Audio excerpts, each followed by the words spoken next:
Pak Ismil, maaf nggak ada suaranya, ke mute. Coba minta dibelikan. Oke. Oke.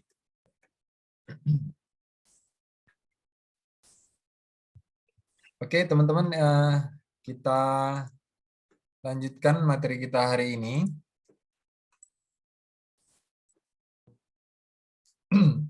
Kita lanjut mengenai tarif ya. Nah, untuk tarif PPN, sejak berlakunya Undang-Undang Nomor 7 Tahun 2021 tentang harmonisasi Undang-Undang Perpajakan, tarifnya sudah berubah menjadi 11% dari sebelumnya 10% sejak tahun 83. Baru di tahun ini kemudian ada perubahan, dan di awal tahun depan juga akan berubah menjadi 12%. Di awal tahun 2025, mohon maaf, bukan awal tahun depan. Nah, tarif pajak pertambahan nilai itu ada juga yang 0% untuk ekspor barang kena pajak, kemudian ekspor barang kena pajak tidak berwujud, dan jasa kena pajak. Nah, ekspor barang kena pajak tidak berwujud itu yang seperti saya sampaikan sebelumnya, ya seperti ekspor paten, ekspor franchise, hak milik, hak kekayaan haki, dan sebagainya. Nah, tarif pajak pertambahan nilai sebagai di pasal 1 ini itu kan ataupun di yang pertama ini itu dapat berubah menjadi 5, paling rendah 5% atau 15%. Namun harus diubah menggunakan peraturan pemerintah. Perubahannya itu peraturan pemerintah setelah disampaikan kepada DPR dan dibahas dalam penyusunan RAPBN. Jadi bisa berubah ya aturan itu. Di undang-undang itu tidak dikunci langsung, tidak akan pernah berubah. Bisa berubah apabila ada peraturan pemerintah yang mengatur tentang tarif PPN. Namun secara umum sampai saat ini dari 1 April sampai dengan 31 Desember 2024, maka tarif PPN itu adalah 11%. Untuk PPNBM, tarifnya itu tarif pajak penjualan atas barang mewah ditetapkan paling rendah 10% dan paling tinggi 200%. Sedangkan untuk ekspor, barang kena pajak yang tergolong mewah dikenakan pajak dengan tarif sebesar 0%. Kemudian, dasar pengenaan pajak untuk PPN itu adalah nilai yang dipakai sebagai dasar untuk menghitung pajak terutang dan dijadikan sebagai pengali dalam penghitungan pajak dengan tarifnya. Itulah yang disebut dengan DPP. DPP itu dasar pengenaan pajak. DPP itu berarti objeknya itu berapa, itulah yang disebut dengan DPP. Objek yang dikenakan PPN itu disebut dengan DPP. Nah, untuk PPN dasar dan PPNBM itu DPP-nya itu secara umum adalah harga jualnya, penggantian kalau dia itu bukan jual beli, nilai impor kalau dia impor barang, nilai ekspor kalau dia ekspor barang, dan nilai lain. Nah, nilai lain ini seperti yang ditanyakan oleh, saya tadi lupa dan siapa yang bertanya, Mbak siapa, nanti ada DPP nilai lain. DPP nilai lain ini yang tarifnya sama, cuman dasar pengenaan pajaknya bukan harga jualnya, bukan harga jasanya, bukan harga barangnya, tapi ditentukan lain oleh undang-undang. Nah, harga jual di sini, teman-teman, harga jual dipakai untuk menentukan dasar pengenaan pajak atas penyerahan barang kena pajak. Harga jual adalah nilai berupa uang, termasuk semua biaya yang diminta atau seharusnya diminta oleh penjual karena penyerahan barang kena pajak tidak termasuk pajak pertambahan nilai yang dipungut menurut undang-undang ini. Undang-undang ini maksudnya undang-undang PPN dan potongan harga yang dicantumkan dalam faktur pajak. Yang termasuk dalam pengertian biaya yang merupakan unsur hasil jual antara lain pengangkutan, asuransi, bantuan teknik, pemeliharaan, dan garansi. Itulah yang merupakan objek DPP PPN. Nah, kalau ada diskon, nah diskonnya itu dikeluarkan dulu, baru dikalikan dengan tarif PPN. Kalau ada biaya pemasangan yang tidak terpisahkan, ya masuk dulu biaya pemasangannya, baru kalikan PPN. Nah, nilai penggantian dipakai untuk menentukan dasar pengenaan pajak atas transaksi jasa kena pajak atau barang kena pajak tidak berwujud. Penggantian adalah nilai berupa uang, termasuk biaya yang diminta atau seharusnya diminta oleh pengusaha karena penyerahan jasa kena pajak, ekspor jasa kena pajak, atau ekspor barang kena pajak tidak berwujud, tetapi tidak termasuk pajak pertambahan nilai yang dipungut menurut Undang-Undang Nomor 7 Tahun 2021 ini.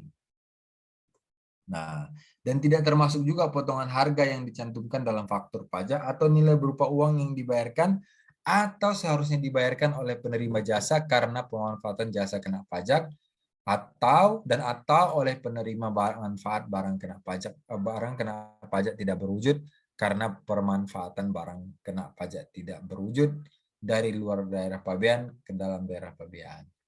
Daerah pabean ini maksudnya daerah wilayah Indonesia ya. Secara umum itu disebut dengan wilayah pabean. Itu seluruh kawasan darat, laut, udara wilayah Indonesia itu disebut dengan wilayah pabean, kecuali ditentukan lain seperti Batam misalnya itu wilayah bebas, kawasan bebas, free trade zone, atau misalnya kawasan Sabang, wilayah kawasan itu merupakan wilayah yang dibebaskan dari bukan wilayah pabean. Jadi kalau ada transaksi di situ bukan merupakan transaksi yang dikenai PPN. Kemudian nilai impor. Mungkin teman-teman sudah belajar mengenai PPh pasal 22 impor. Penentuan nilai impornya juga sama dengan nilai impor di sini. Jadi DPP PPh pasal 22 impor itu sama dengan DPP PPN impor. Apa itu? Kita akan mengenal namanya CIF dan bea masuk. CIF itu apa? Cost, insurance, and freight. Apa itu? Kalau cost harga barang, kemudian insurance itu asuransi, kemudian freight itu biaya angkut ditambah biaya masuk. Kalau nilai ekspor ya nilai yang tercantum dalam dokumen pemberitahuan ekspor barang yang telah di fiat muat oleh Direktorat Jenderal Bea dan Cukai. Ada pertanyaan sampai di sini, teman-teman? Oke, kalau tidak ada saya asumsikan paham ya.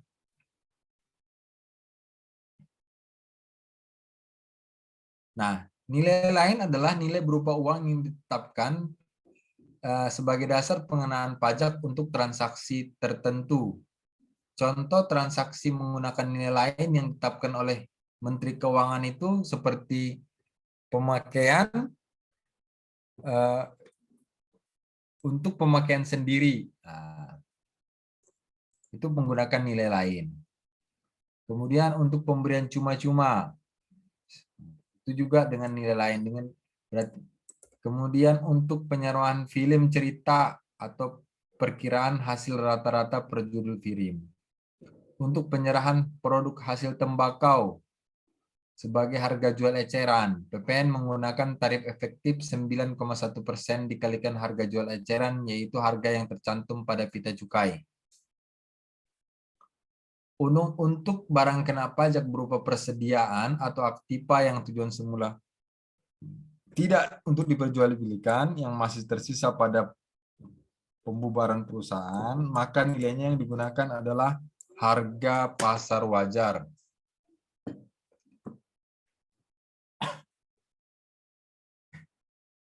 Kemudian penyerahan barang kena pajak dari pusat ke cabang. Sebaliknya, maka yang digunakan adalah harga pokok penjualan atau harga perolehan. Untuk penyerahan barang kena pajak melalui pedagang perantara adalah harga yang disepakati antara pedagang perantara dengan pembeli. Untuk penyerahan barang kena pajak melalui juru lelang adalah harga lelang. Untuk penyerahan pengiriman paket 10%. Yang paling sering kita temui di lapangan, teman-teman, ini penyerahan jasa paket ini itu 10%. Kemudian jasa perjalanan wisata atau biro itu 10%. Kemudian emas batangan, untuk penyerahan emas perhiasan, bukan emas batangan, karena emas batangan bukan objek. Tapi kalau emas perhiasan itu objek PPN. Nah, tapi dia menggunakan nilai DPP lain. Nilai DPP lain ini dalam arti DPP-nya bukan harga jual emasnya dari pedagang ke pengguna, tapi harganya adalah 20% dari nilai penggantian atau nilai barangnya itu. Kemudian untuk jasa freight forwarding itu juga 10% dari jumlah yang ditagih atau yang seharusnya ditagih. Freight forwarding itu adalah jasa pengurusan transportasi. Nah, khusus untuk barang kena pajak berupa persediaan dan atau aktiva yang menurut tujuan semula tidak untuk diperjualbelikan, yang masih tersisa pada saat pembubaran perusahaan adalah harga wajar pasar, harga pasar wajar. Untuk penyerahan barang kena pajak dari pusat ke cabang itu harga pokok penjualan atau harga perolehan. Kurang lebih begitu. Nah, terkait dengan perlakuan pajak masukan atas transaksi yang menggunakan nilai lain, pajak masukan yang berhubungan dengan penyerahan jasa pengiriman paket yang dilakukan oleh pengusaha jasa pengiriman paket, penyerahan jasa biro perjalanan atau jasa biro pariwisata yang dilakukan oleh pengusaha jasa biro pariwisata, penyerahan emas perhiasan. Oh, sorry. Tadi saya sedikit ada kesalahan dalam menyampaikan informasi ke teman-teman. Bahwa sempat saya sampaikan tadi bahwa DPP nilai lain semuanya dapat dikreditkan. Tetapi dengan berlakunya Undang-Undang Nomor 7, khusus untuk penyerahan jasa pengiriman paket, jasa biro perjalanan, kemudian emas perhiasan, dan freight forwarding di dalam tagihan jasa pengurusan transportasi tersebut terdapat biaya transportasi freight charge yang dilakukan oleh pengusaha jasa pengurusan transportasi tidak dapat dikreditkan. Nah, itu untuk yang ini ya. Artinya tidak dapat dikreditkan, maka dijadikan apa? Maka dijadikan sebagai bagian dari HPP. Dijadikan sebagai HPP dari biaya, jadi cost lah intinya, dijadikan sebagai cost.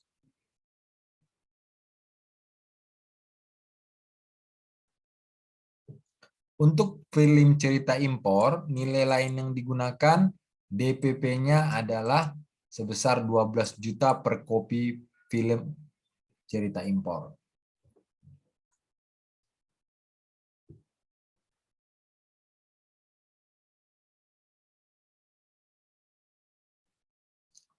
Kalau menggunakan transaksi misalnya, kita ada transaksi penjual beli penggantian menggunakan nilai mata uang asing, maka akan dikonversi menggunakan kurs yang ditetapkan oleh keputusan Menteri Keuangan. Ya, jadi ada namanya kurs KMK, teman-teman. Nah, kurs KMK ini digunakan untuk transaksi penyerahan yang dikenai PPN di mana nilai harganya itu menggunakan mata uang asing. Nah, di situ KUS KMK ini biasanya dikeluarkan oleh Kementerian Keuangan itu dalam hal ini Direktorat Jenderal Pajak itu 2 minggu sekali. Setiap 2 minggu keluar. Bahkan ada yang per minggu ya. Ada pertanyaan sampai di sini teman-teman? Jadi dasar pengenaan pajak itu secara umum adalah itu nilai penggantian, nilai ekspor, nilai impor dan sebagainya. Izin bertanya, Pak. Ya, Iya, Pak. boleh Pak. Silakan Ya. Pak. Tadi terkait ini, Pak, aset apa tuh? Penyerahan BKP antar cabang itu tadi, Pak. Ya Pak. Antar cabang. Nah, pertanyaannya itu apakah asetnya itu aset tetap yang bukan untuk dijual seperti mobil ya, mobil atau mobiler gitu. Nah, itu mungkin itu sebenarnya cuma pindah aja dari cabang dari pusat diserahkan ke cabang gitu. Itu juga kena PPN. Jadi Oh bukan Pak. Jadi ya. perlu kita pahami bahwa PPN ini dikenakan atas transaksi yang berkaitan dengan kegiatan usaha perusahaan, Pak. Jadi kalau itu kan tidak berkaitan dengan kegiatan usaha perusahaan, bukan merupakan kegiatannya. Misalnya begini, Pak.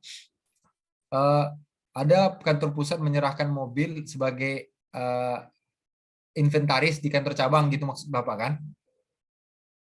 Betul, Pak, betul, Pak. Nah, kalau yang seperti itu tidak dikenai PPN, Pak. Karena memang perusahaan bukan jual beli mobil kan? Oh, Kecuali memang jual beli mobil, Pak.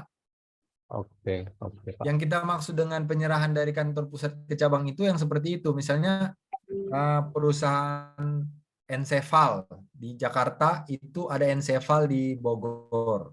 Enseval ini apa ya? Perusahaan distributor obat-obatan kan? PBF ya, Nah, dia PBF. beli dari distributor dari produsen, kemudian atas nama yang di Jakarta. Dari Jakarta juga dikirim barang ini ke Bogor misalnya. Nah, ini kan ada penyerahan barang nih Pak dari Jakarta ke Bogor. Nah, ini dikenai PPN. Tapi PPN-nya sebesar apa? Sebesar nilai perolehannya saja, Pak. Berarti sebenarnya mengurangi pajak keluarannya sama dengan pajak masukan yang dari produsen aja itu, Pak. Tapi tetap harus ada pencatatan transaksi ini. Nah, kalau tidak dikeluarin fakturnya ya kena sanksi tidak menerbitkan faktur yang 1% dari DPP, Pak. Kurang lebih begitu. Tapi hanya barang dagangan ya yang merupakan bagian dari transaksi umum perusahaan, Pak. Kalau bukan itu ya tidak dikenai PPN. Penyerahan sofa misalnya inventaris itu enggak, Pak. Termasuk misalnya gedung kantor berarti Pak ya. Iya, gedung kantor inventarisnya itu dari awalnya dicatatkan sebagai inventaris kantor pusat jadi inventarisnya kantor cabang ya tidak, Pak. Bukan merupakan bagian dari penyerahan yang dikenai PPN. Oke, Pak. Terima kasih, Pak. Sama-sama, Pak.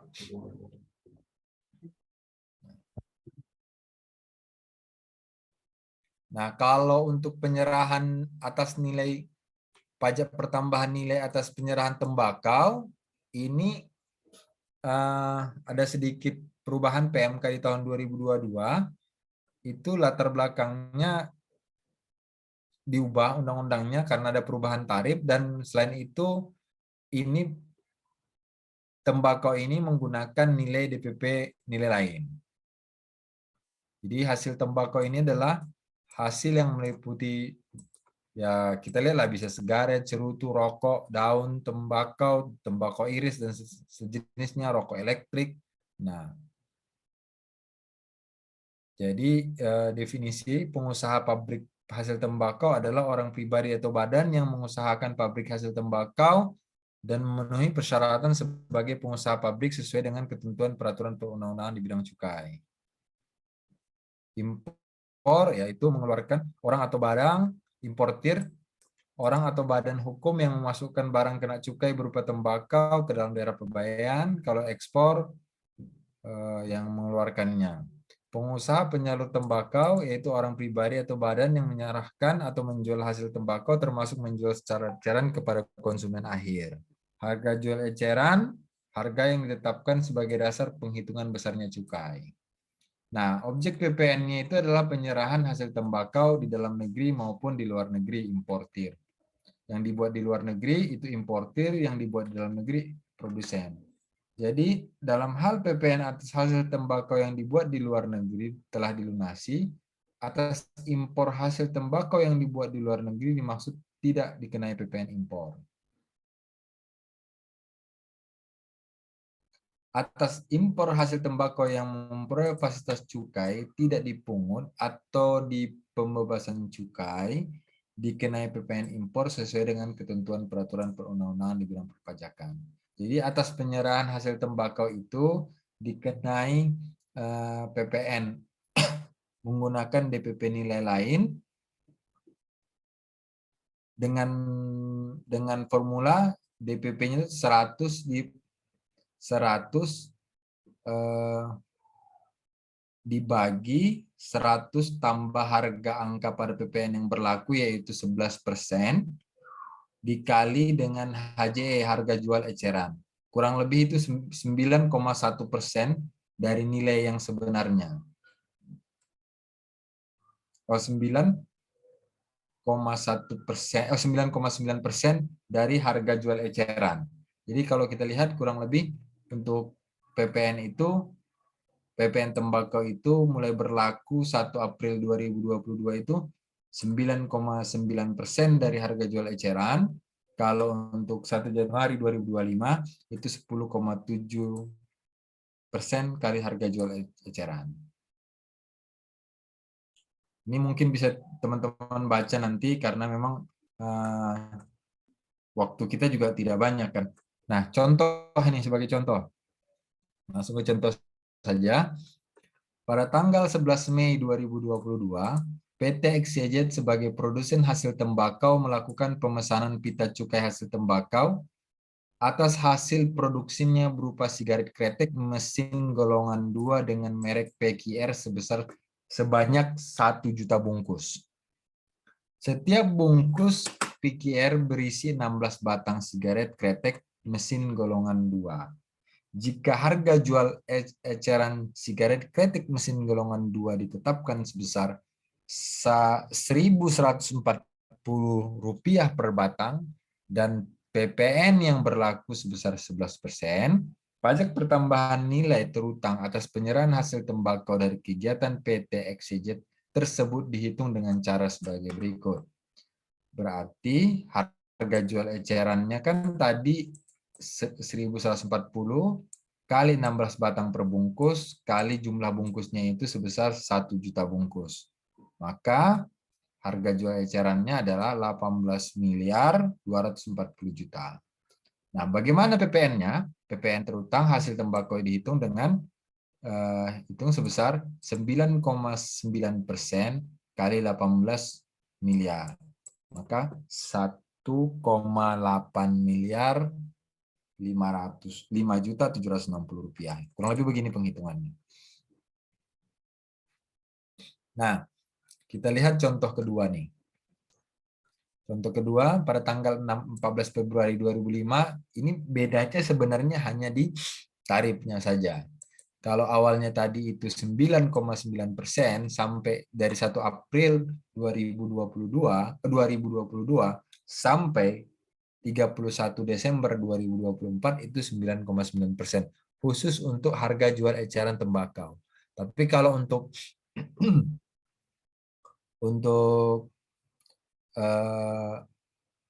ini yang 1 Januari seterusnya selama tidak ada perubahan undang-undang itu 10,7%. Kurang lebih begitu.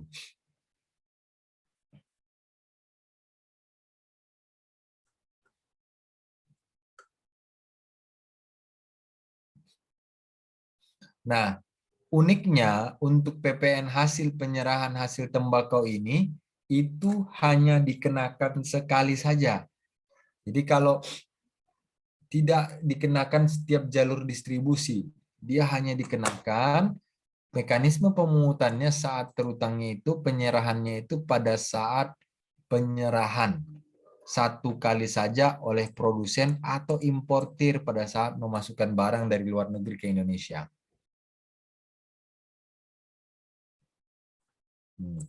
Kapan? Pada saat pemesanan pita cukai ke Direktorat Jenderal Bea dan Cukai. Kalau yang barang-barang lain itu kan setiap jalur distribusi itu bisa dikenakan PPN. Tetapi untuk PPN atas penyerahan hasil tembakau itu hanya dikenakan sekali dan dikenakan pada saat produsen pertama menjual atau yang kedua pada saat barang masuk. Begitu.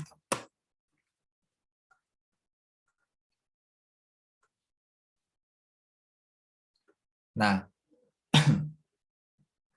yang khusus kedua, PMK 64 tahun 2022, PPN atas penyerahan barang hasil pertanian tertentu. Nah, atas PPN atas penyerahan barang hasil pertanian tertentu, objek pajak barang hasil. Jadi ada hasil pertanian tertentu yang merupakan objek pajak. Besaran tertentu untuk menghitung PPN terutang adalah 1,1% kali harga jual mulai berlaku 1 April 2022. Besaran tertentu itu berarti kurang lebih 10% DPP-nya kali 11% yang sekarang tarifnya, tarif efektifnya itu 1,1%.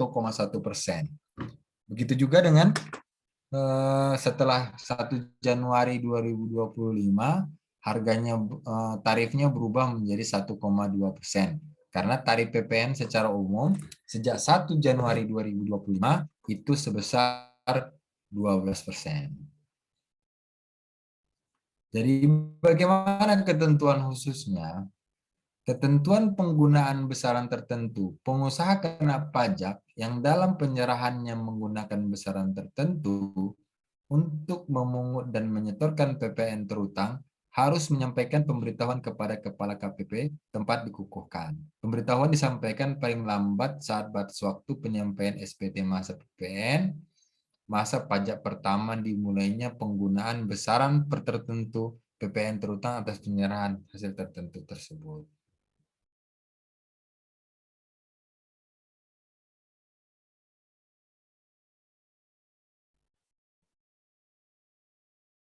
Jadi dia itu harus mengajukan terlebih dahulu sebelum memungut dengan tarif PPN sebesar 1,2% tersebut. PKP yang dalam penyerahannya menggunakan besaran tertentu untuk memungut dan menyetorkan PPN terutang dapat beralih kembali dengan tarif yang 11%. Akan tetapi apabila dia sudah beralih ke tarif yang 11%, yaitu pasal 7 ayat 1, tidak dapat menggunakan kembali besaran yang 1,1% atau 1,2% tersebut. Nah, kerugian daripada menggunakan besaran tertentu ini untuk PPN atas penyerahan hasil pertanian ini adalah pajak masukannya tidak dapat dikreditkan. Jadi otomatis setiap penjualan pasti kurang bayar.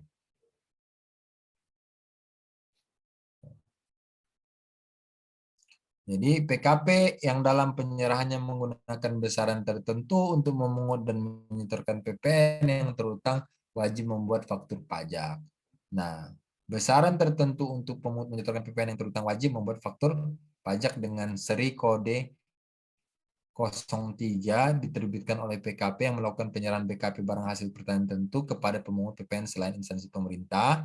Kalau untuk kode 05 diterbitkan PKP untuk selain pemungut PPN. Oke. Kita contohkan ini, teman-teman. Ini jarang sih.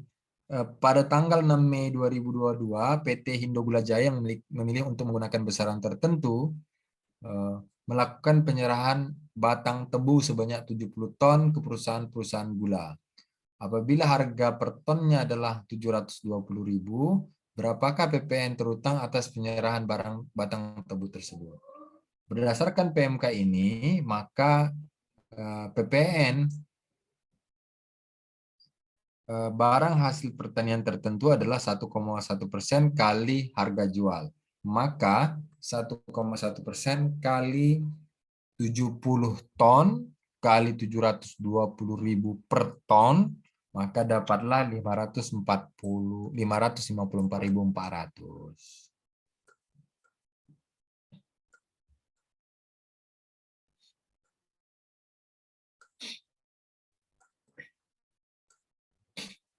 Oke. Oke. Sebelum kita masuk ke faktur pajak, ada pertanyaan?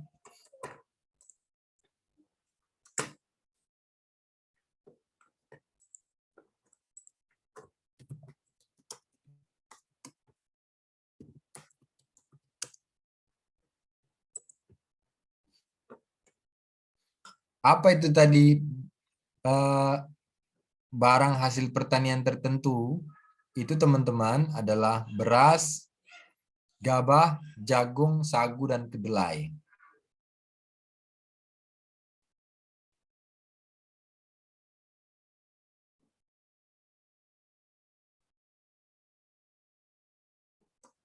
Sorry. Oke, kalau gitu coba Kalau dulu beras itu nggak kena PPN Pak ya, kalau dulu ya? Sorry. Ya, saya takut salah nih.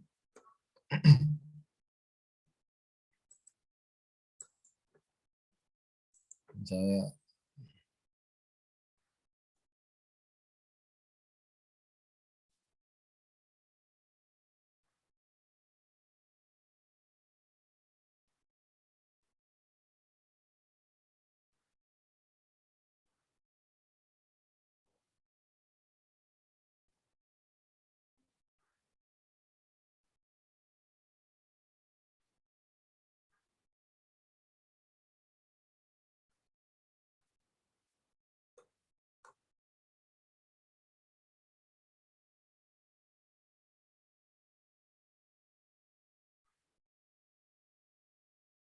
sorry, saya koreksi, saya ada kesalahan baca tadi.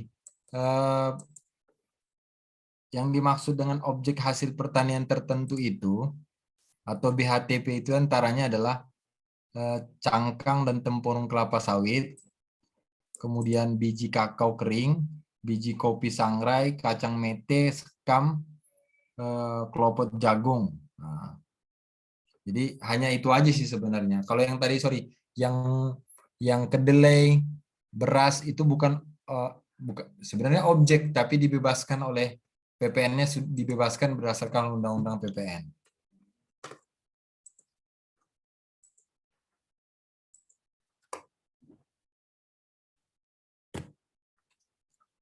Oke, kita lanjut ke faktur pajak. Nah, ini yang lumayan apa ya namanya? Yang harus sedikit aware kita bahwa faktur pajak ini penting, harus kita pahami kapan harus dibuat.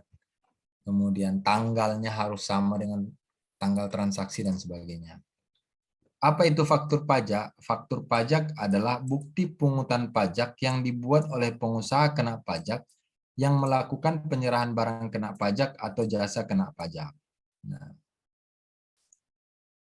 aturan mengenai faktur pajak ini diatur menggunakan yang terbaru adalah PMK nomor 18 tahun 2021 dan Peraturan Dirjen Pajak nomor 03 tahun 2022 tentang faktur pajak. Jadi kalau kita sudah jadi PKP, baik tadi pengusaha yang omsetnya di atas 4,8 ataupun tadi di bawah 4,8, tapi sudah ditetapkan sebagai PKP, maka kita wajib untuk membuat faktur pajak atas setiap transaksi yang berhubungan dengan kegiatan usaha kita. Nah, PKP wajib membuat faktur pajak untuk setiap penyerahan barang kena pajak, penyerahan jasa kena pajak, ekspor. Nah, ekspor ini ekspor berwujud. Kemudian ekspor BKP tidak berwujud dan ekspor JKP. Faktur pajak yang dimaksud itu harus dibuat pada saat kapan dibuat? Pada saat penyerahan, kemudian pada saat penerimaan atau pembayaran. Dalam hal penerimaan pembayaran terjadi sebelum penyerahan barang kena pajak atau jasa kena pajak. Saat penerimaan pembayaran termin dalam hal penyerahannya sebagai tahap pekerjaan. Saat ekspor, kemudian saat lain yang diatur dalam ketentuan peraturan perundang-undangan kerajaan. Misalnya untuk jasa bisa dibuat di akhir bulan. Saat penyerahan BKP atau JKP sebagai maksud tersebut, untuk ekspor BKP berwujud, ekspor BKP tidak berwujud, atau ekspor JKP dilaksanakan berdasarkan peraturan di bidang perpajakan.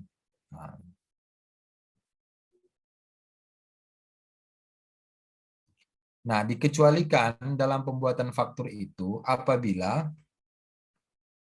pembeli membuat satu faktur pajak yang meliputi untuk beberapa kali penyerahan kepada pembeli yang sama. Penjual atau kita PKP itu menerbitkan satu faktur yang sama untuk beberapa kali pembelian yang dilakukan oleh pembeli yang sama di dalam satu bulan yang sama, itu bisa dibuat satu faktur pajak. Tidak harus setiap pembelian dia buat faktur. Itu kita kenal dengan faktur pajak gabungan.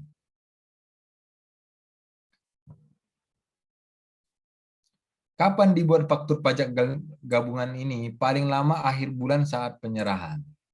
Misalnya,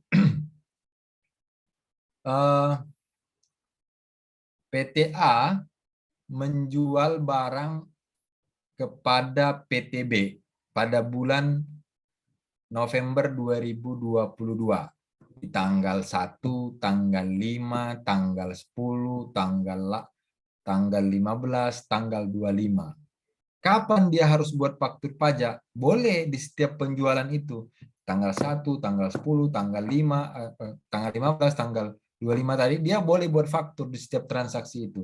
Akan tetapi untuk memudahkan administrasi, dia boleh untuk membuat faktur di satu tanggal per tanggal 30 November di akhir bulan. Kurang lebih begitu. Itu kita kenal dengan dan kita sebut dengan faktur pajak gabungan. Itu disebut dengan faktur pajak gabungan. Kapan dibuat? Paling lama akhir bulan, pada akhir bulan penyerahan BKP.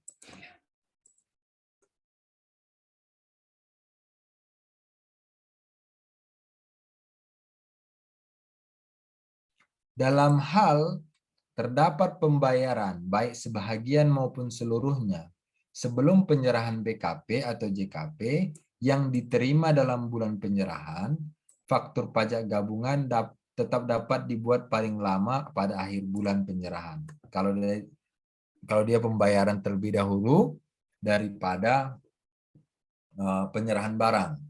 Misalnya, di tanggal 1 dibayarkannya lah uang muka untuk pembelian beberapa kali. Tanggal 1, tanggal 5, tanggal 10, tanggal 15, tanggal 25 misalnya. Dia melakukan pembelian. Tanggal 1, dia sudah ngasih duit ini. Maka boleh tetap untuk buat faktur pajak gabungan di akhir bulan. Karena kalau kita lihat kapan dibuat faktur pajak, itu seharusnya bisa kalau ada penyerahan atau pembayaran mendahului pembayaran mendahului penyerahan barang, jasa atau barang kena pajak atau jasa kena pajak, maka pada saat pembayaran itu sudah seharusnya dikeluarkan faktur pajak. Sebagai contoh, PTA mau beli mesin kepada PTB pada bulan Oktober Oktober 2023. Karena mesin ini diproduksi lama, pembuatannya dia kasih DP dulu, down payment, pada Desember 2022. Apakah pada saat Desember ini ketika dia kasih down payment harus ngeluarin faktur pajak? Ya.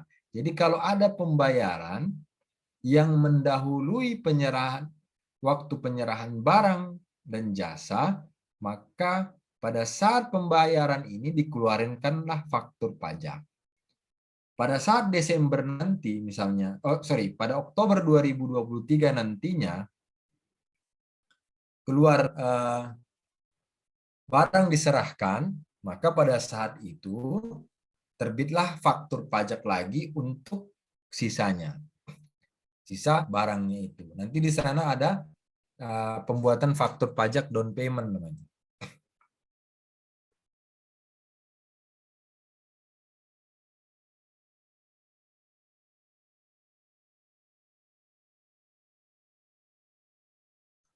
Oke.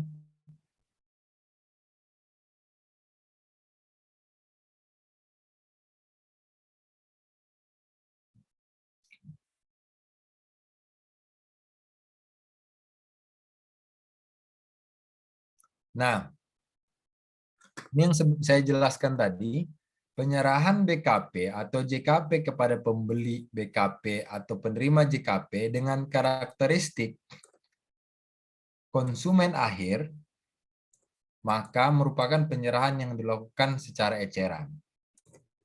Seperti Mbak yang dari Cianjur tadi, dia kan melakukan penyerahan jasa atau penjualan obat kepada konsumen akhir, maka disebut dengan eceran, atau seperti Alfamart, Indomaret dan sebagainya, maka itu kepada pedagang eceran. Nah, karakteristik konsumen akhir itu bahwa pembeli barang atau penerima jasa mengkonsumsi secara langsung barang dan jasa yang dibeli atau diterima. Pembeli barang atau jasa tidak menggunakan atau memanfaatkan jasa yang dibeli untuk kegiatan usaha, tetapi memang untuk dimanfaatkan. Nah, untuk PKP pedagang eceran, itu dibolehkan untuk tidak menerbitkan faktur, tetapi membuat yang namanya faktur pajak di gunggung. Tidak perlu harus menerbitkan faktur pajak untuk setiap transaksinya, tapi nanti dia akan membuat faktur pajak di gunggung atau penjualan yang disatukan dia semuanya untuk karakteristik PKP pengusaha kena pajak yang melakukan transaksi penyerahan BKP atau JKP kepada pembeli BKP atau JKP dengan karakteristik konsumen akhir.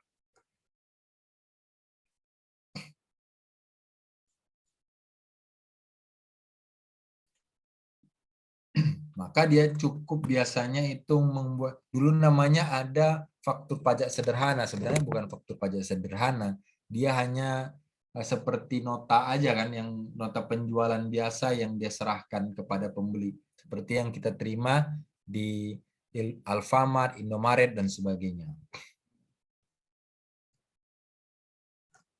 Oke, ada pertanyaan mengenai faktur pajak? Izin Pak, Ya. ini Pak terkait faktur pajak, kemudian pembayaran pajak atau pajaknya terutang. Maksudnya untuk penjualan yang pembayarannya itu bisa dicicil atau mungkin 3 bulan gitu Pak. Nah, saya mau memastikan aja berarti sementara pajaknya terhutang ketika di barang diserahkan, tapi pembayarannya mungkin 2 bulan berikutnya. Berarti si WP ini PKP menalangin dulu pajaknya Pak ya? Iya Pak. Oh iya Pak, oh iya. Ya. Dia harus menalangi terlebih dahulu Iya, pajaknya. karena uangnya belum masuk Pak ya? Karena uangnya belum masuk. Oh iya, oke Pak. Nah, makanya Pak begini Pak, sering terjadi seperti itu, tidak diterbitkan fakturnya jadinya.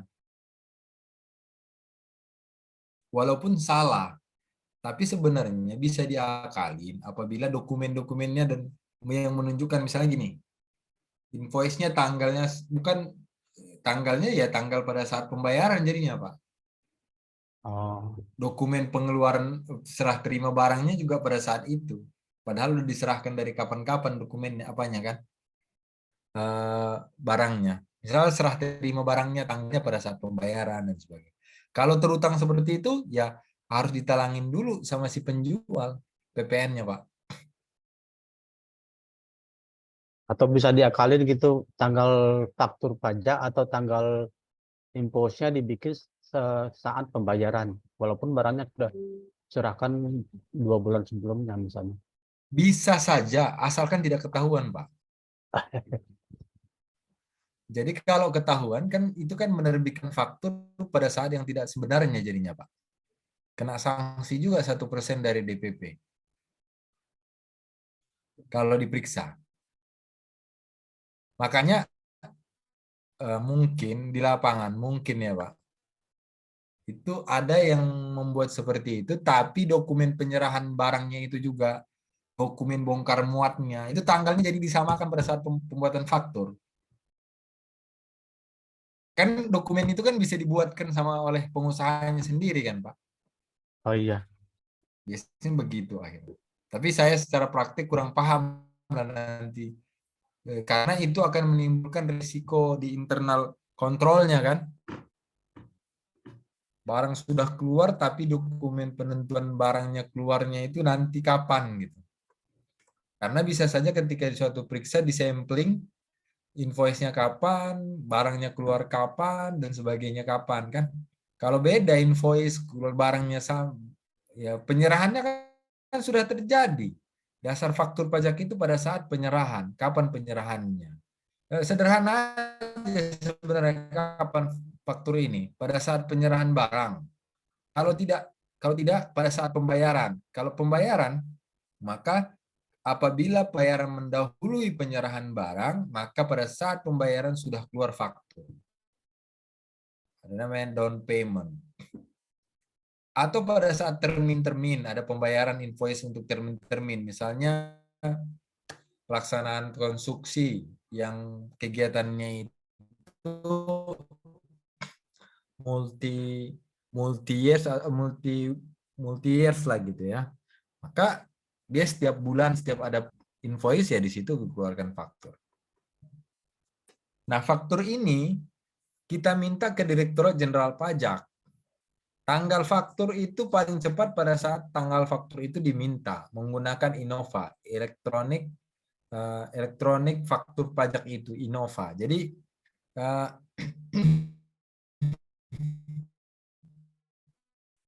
ketika kita PKP minta kode aktivasi sama password aktivasi, kemudian minta sertifikat elektronik. Setelah mendapatkan itu, awal konsepnya pertama gini. PKP, mungkin teman-teman yang sudah PKP di sini paham ya.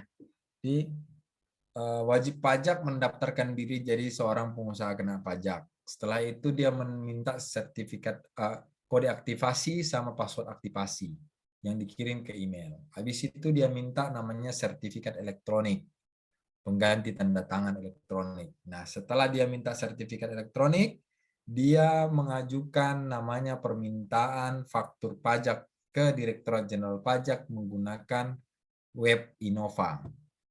Setelah itu dia mendapatlah nomor faktur.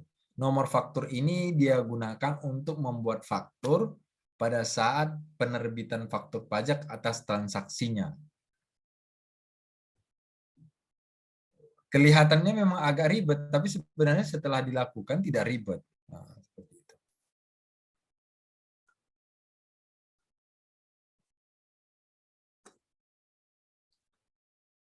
Oke. Ada pertanyaan lain? Kapan dibuat faktur? Yang tadi, pada saat penyerahan barang, pada saat pembayaran, kalau pembayaran mendahului penyerahan barang, kalau jasa pada saat penyerahan jasa, yang biasanya atau tanggal invoice, nah, Begitu. Kalau penyerahan jasa.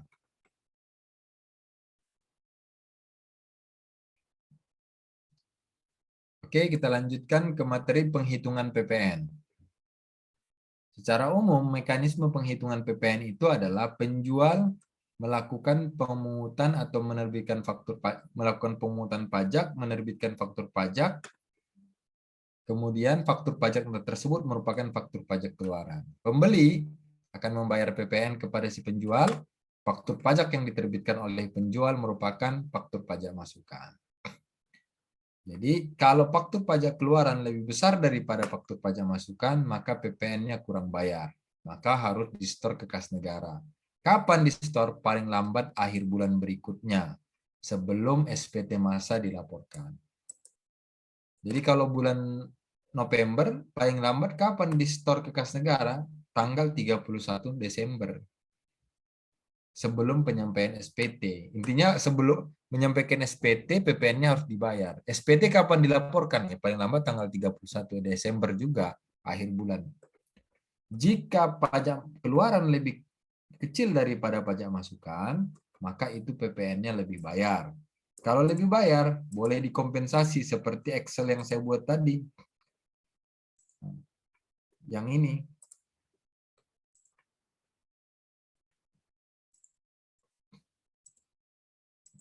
Nah ini namanya kompensasi.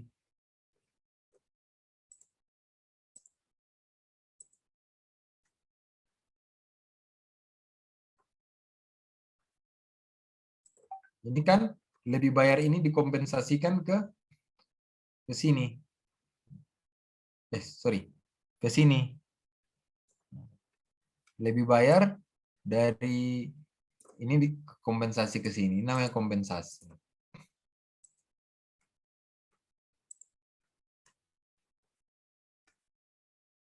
Tadi ya.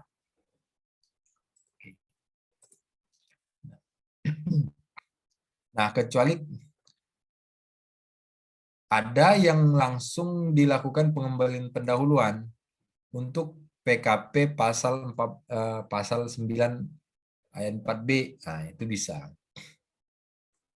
Yaitu PKP berisiko rendah, yaitu PKP yang ekspor barang, PKP yang menyerahkan BKP JKP ke pemungut PPN, atau PKP yang menyerahkan BKP JKP yang PPN-nya tidak dipungut. Nah, ini boleh melakukan restitusi di setiap bulan. Selain ini, boleh melakukan restitusi, akan tetapi hanya boleh direstitusi di akhir tahun, di akhir masa, di akhir tahunnya. Jadi kalau yang ini, yang PKP ekspor BKP, PKP yang melakukan ekspor barang, PKP yang menyerahkan barang kena pajak atau jasa kena pajak ke pemungut, atau PKP yang menyerahkan BKP atau JKP ke PPN yang tidak dipungut, misalnya jual ke kawasan berikat, itu PPN-nya boleh direstitusi setiap bulan. Akan tetapi selain yang ini hanya boleh direstitusi di akhir bulan. Di akhir tahun, setahun sekali, di masa Desember. Nah, prinsip pengkreditan pajak masukan. Pajak masukan dapat dikreditkan dengan pajak keluaran untuk masa yang sama. Misalnya pembelian pada bulan itu dikreditkan di bulan itu. Ada juga untuk PKP yang belum melakukan penyerahan ekspor JKP, pajak masukannya dapat dikreditkan. Artinya dia membuat pabrik, dia membeli barang banyak pada saat pembuatan pabrik ini. Kemudian apakah penyerahannya itu, pembeliannya itu boleh dikreditkan? Ya boleh, maka di situ dia akan bisa kompensasi. Ada juga PM itu baru dapat dikreditkan apabila memenuhi persyaratan formal. Persyaratan formal itu ya lengkap faktur pajaknya. Apa itu yang lengkap faktur pajaknya? Identitas pembelinya itu jelas, atau penerima BKP-nya juga jelas. Identitas penjualnya, penyerahannya juga jelas. Itu yang bisa dapat dikreditkan. Kemudian dapat tenggang waktu paling lama dikreditkan 3 bulan. Dapat dikreditkan paling lama 3 bulan. Jadi misalnya faktur pajak masa Desember dapat dikreditkan Desember, Januari, Februari. Faktur pajak Februari dapat dikreditkan di masa Februari, Maret, April. Nah, paling lama 3 bulan. Itu boleh dikreditkan.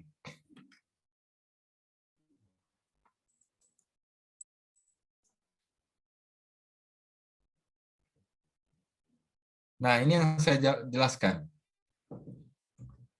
Pengusaha yang belum dikukuhkan sebagai PKP, pajak masukannya hanya dapat dikreditkan sebesar 80% dari pajak keluaran yang seharusnya dipungut. Kalaupun ternyata pembeliannya lebih besar, tidak dapat diakui, hanya bisa diakui sebesar 80%. Ini khusus pada saat pemeriksaan.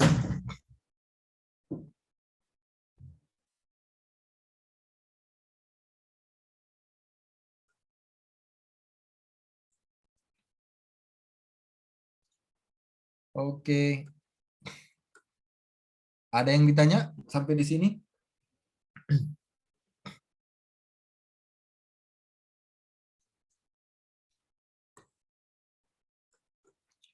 Oke, kita kasih contoh ya.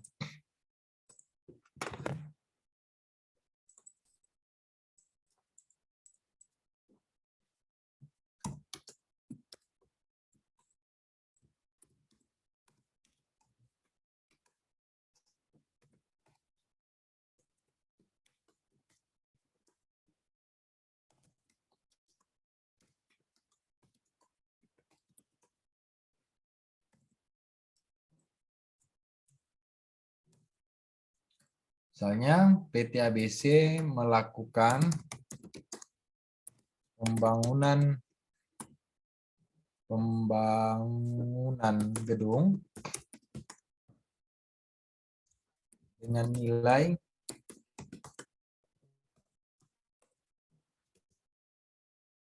5 miliar rupiah. Nilai 5 miliar rupiah ini itu dibayar misalnya di 1 Januari itu ada 1 Januari 2023 itu misalnya ada pembayaran DP. Gedungnya melakukan pembangunan gedung dengan nilai kepada PT XYZ.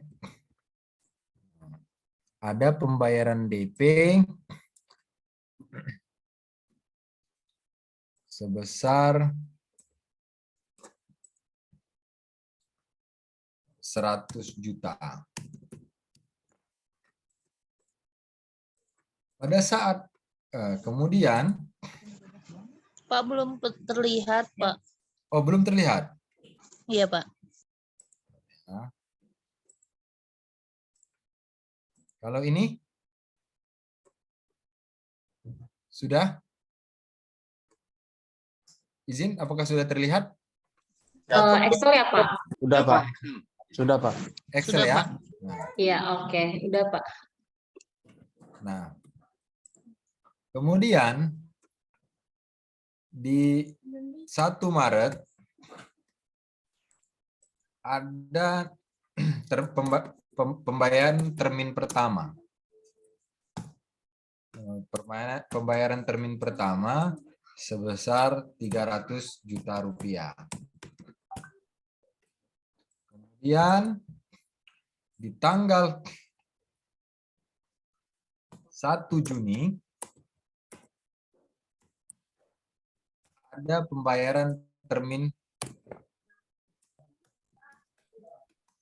kedua sebesar 300 juta rupiah. Kemudian di 1 Oktober selesai, kemudian pelunasan. sebesar berapa nih? 300 ya. 300 juta rupiah. Nah, konsep seperti ini teman-teman, maka di tanggal ini sudah harus keluarin faktur pajak. Walaupun belum ada penyerahan barang, karena penyerahan barang kan di 1 Oktober. Tapi faktur sudah harus terbit di tanggal 1 Januari ini, karena ada pembayaran yang mendahului penyerahan barang. Begitu juga di tanggal 1 Maret ini juga sudah harus ada keluar faktur pajak. Di 1 Juni juga sudah harus keluar faktur pajak. Dia sudah harus ngeluarin faktur pajak. Senilai berapa? Ya senilai ini PPN-nya nanti. Maka PPN-nya adalah sama dengan 100 kali 11%. Sudah harus keluar. Di sini juga seperti itu.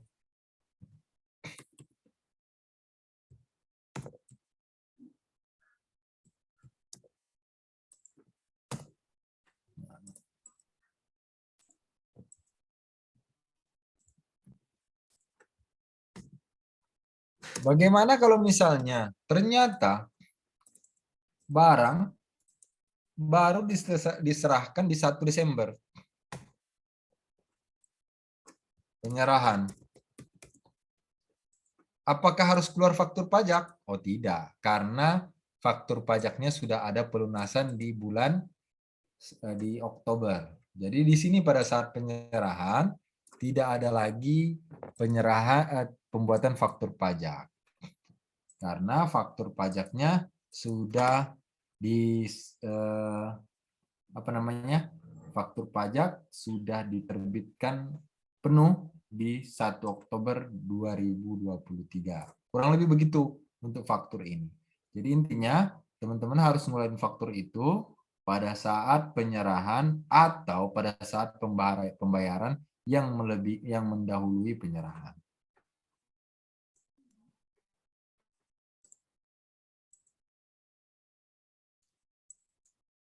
Ada pertanyaan sampai di sini untuk PPN, teman-teman? Kalau tidak, kita masuk ke PPNBM. Izin bertanya, Pak. Ya, boleh. Ini, Pak, terkait dengan toko bangunan, tadi menyambung pertanyaan Pak Harmailis, kalau nggak salah ya. Jadi dari usaha dagang perorangan, karena memang omsetnya itu makin besar, dan tentunya melebihi ketentuan akan 4,8 sudah harus PKP, akhirnya bikin PT gitu Pak, bikin PT, terus pelan-pelan pembelian barang itu beralih ke perusahaan yang PKP Pak. Jadi pajak masukannya itu tiap bulan lebih besar terus Pak, kompensasi tiap bulan terus gitu. Mungkin bisa berlangsung 1 tahun lebih gitu Pak. Penjualannya masih di bawah pembelian gitu karena peralihan dari perorangan ke PKP. Itu nggak masalah Pak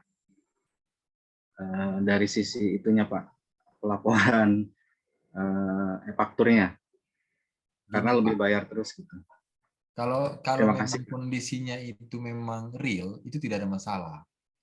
Tapi kita bisa menemukan di lapangan itu ternyata biasanya si pengusaha ini sedikit tricky.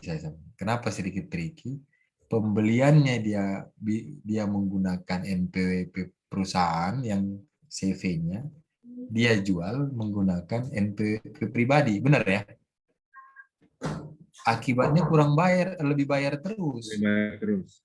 Iya, kalau yang seperti ini jadi masalah Pak. Tapi kalau memang benar-benar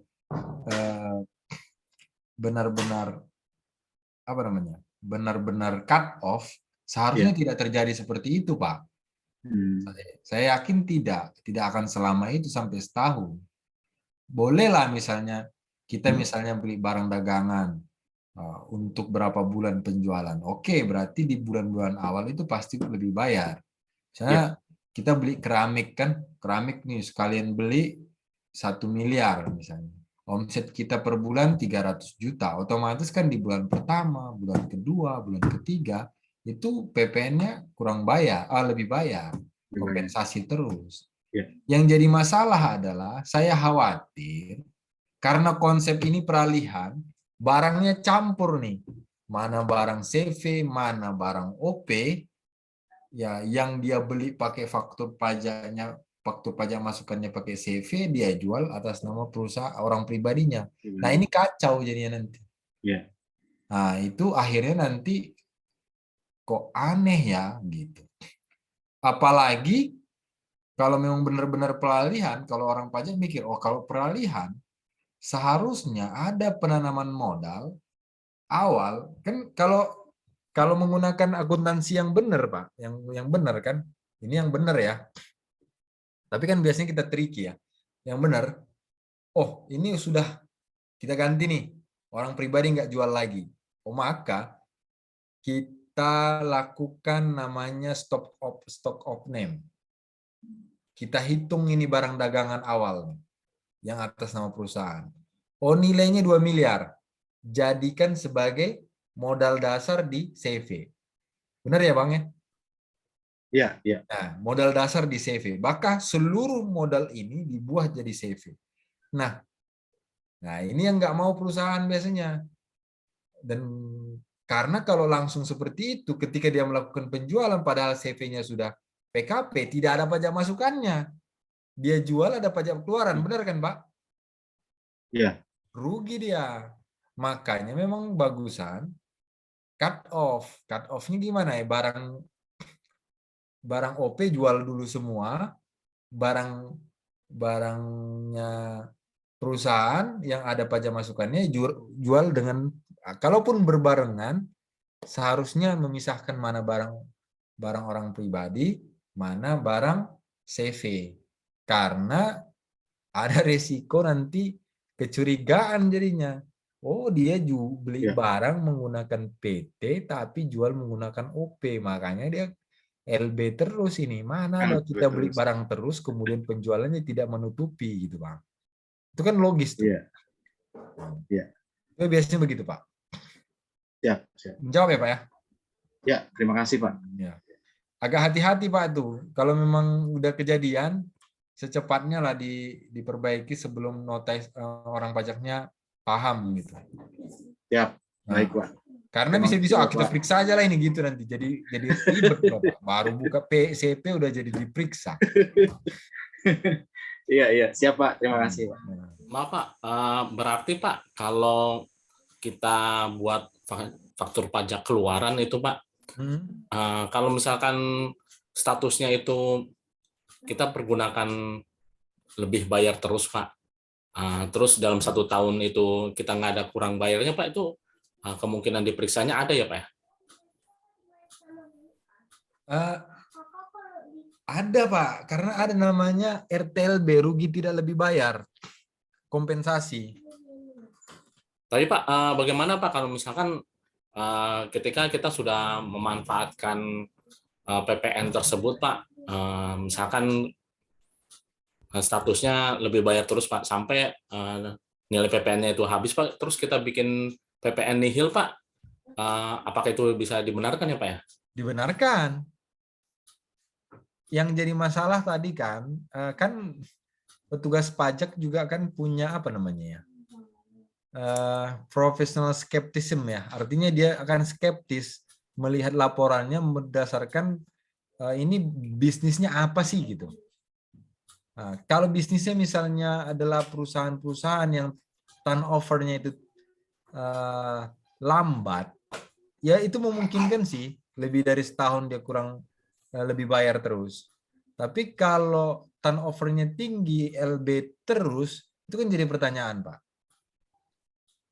Atau yang kedua memang tidak akan jadi pertanyaan, misalnya kalau dia penjualannya semuanya ke BUMN atau kepada bendahara pemerintah, itu otomatis LB terus.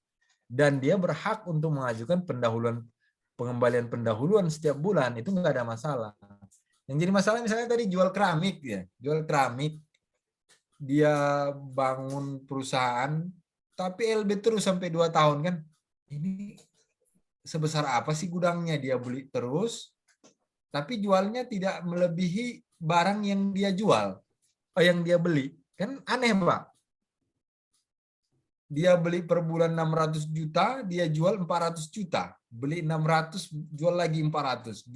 Beli lagi 600, jual lagi 400. Nah, ini kan jadi pertanyaan. Kamu mau nimbun barang atau gimana? Atau jualan? Kan gitu jadinya. Atau yang kedua, kami akan curiga. Oh, kamu ini sebenarnya ada penjualan yang tidak tercatat secara PPN. Kita stok oknum dong. Bener nggak sisa barang dagangannya seperti itu? Ya, kalau ngecek stok oknum kan, ngecek barang dagangan ya harus dari pemeriksaan. Nggak mungkin dong orang pajak datang ngitung ke sana tanpa harus ada pemeriksaan kan? Kurang lebih begitu, Pak.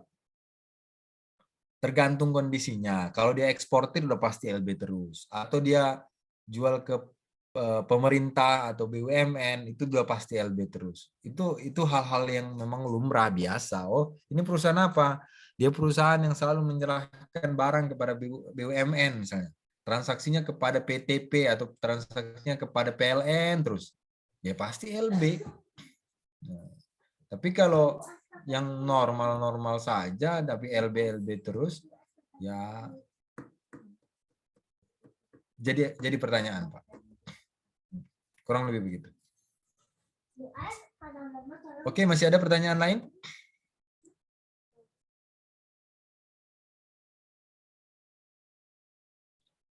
Ya Pak, sementara cukup. Cukup ya, Pak? Oke. Nah, ini pajak penjualan atas barang mewah. Ini sedikit saja, karena memang mirip sekali dengan PPNBM. Oh, PPN. Pelaporannya juga sama, SPT-nya juga sama.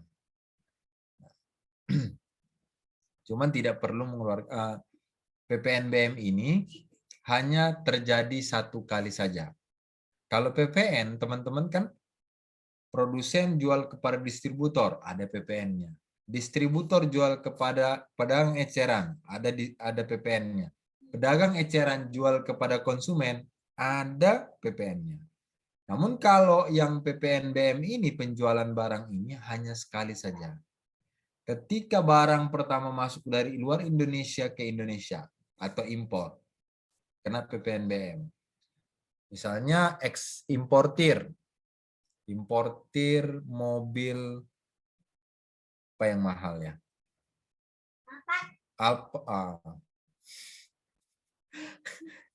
Importir misalnya Jaguar nih dari luar negeri masuk ke Indonesia, maka PPNBM-nya dibayar pada saat barang masuk pertama kali.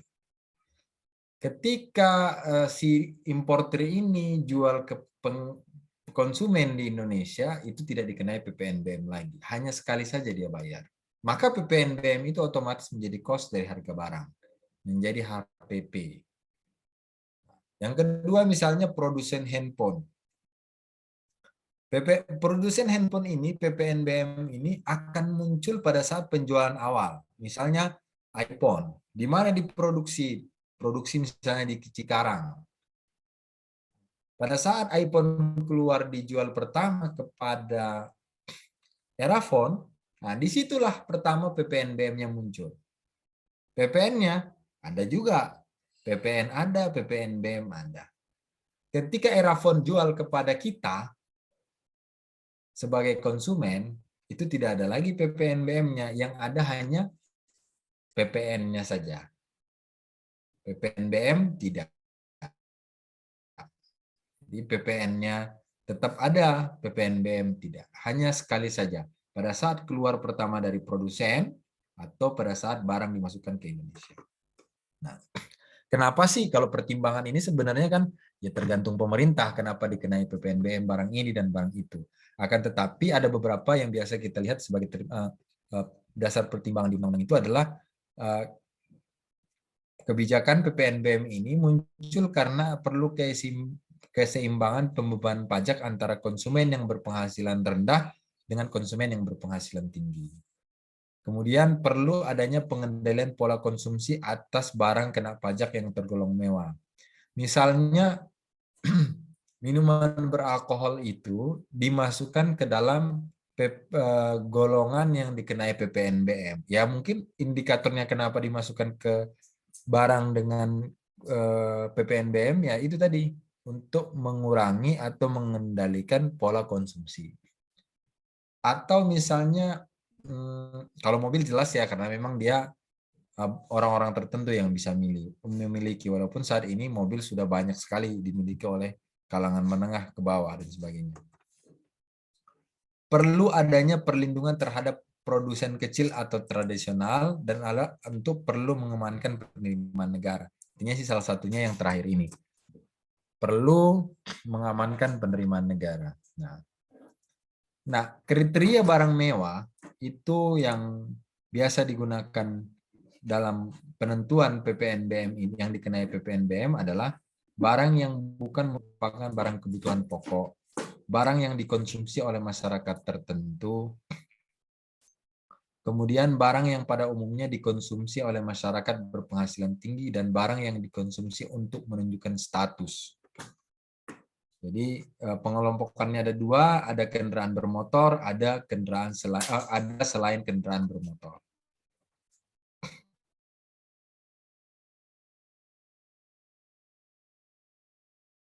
Nah, PPNBM itu tidak dikenakan atas impor kendaraan bermotor khususnya ya. Kendaraan yang masih CKD atau belum build up. Kemudian kendaraan yang hanya berbentuk sasis juga tidak dikenakan. Jadi yang dikenakan itu kalau memang sudah dalam bentuk kendaraan dia, bukan part-part.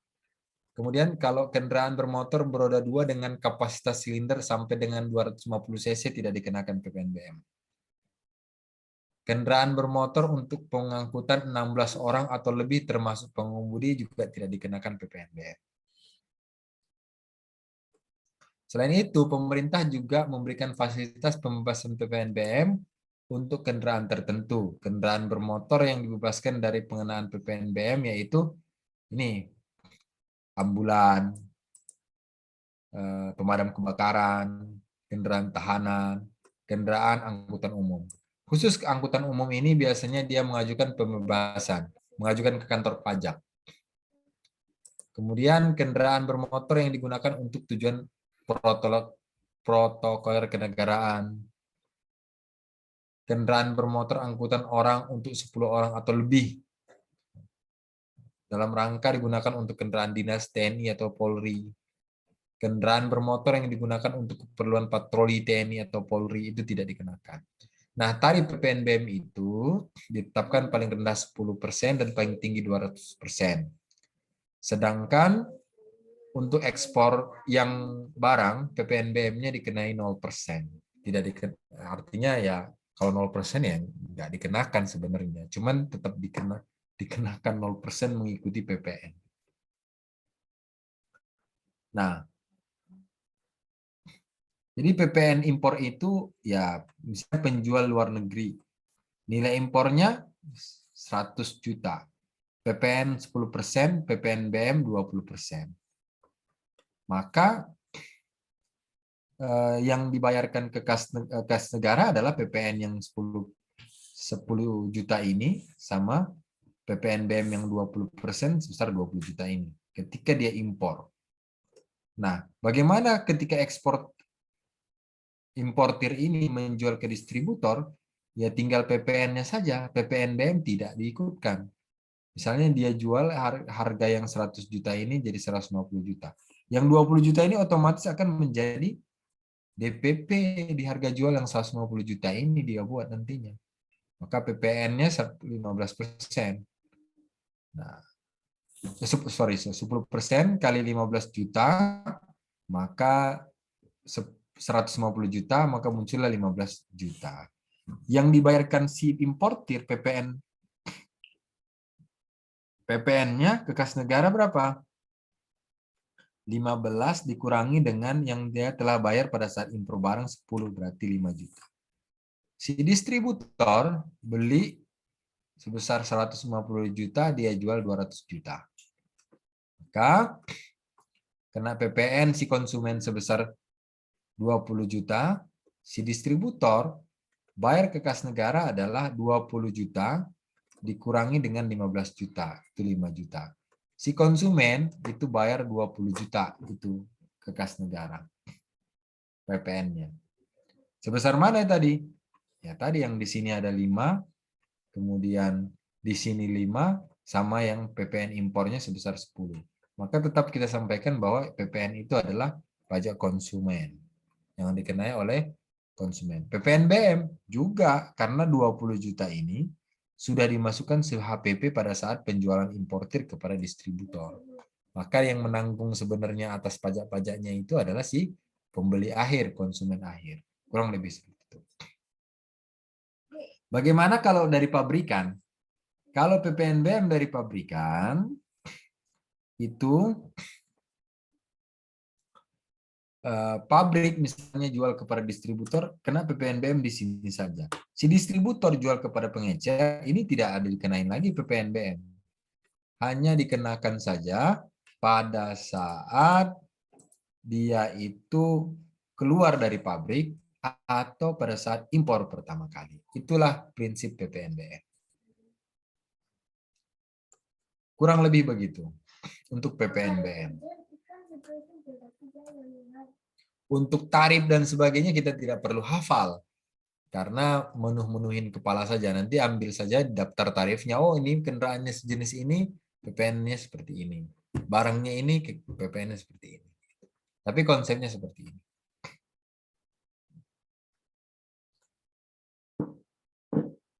Kemudian ada prinsip pemungut PPN.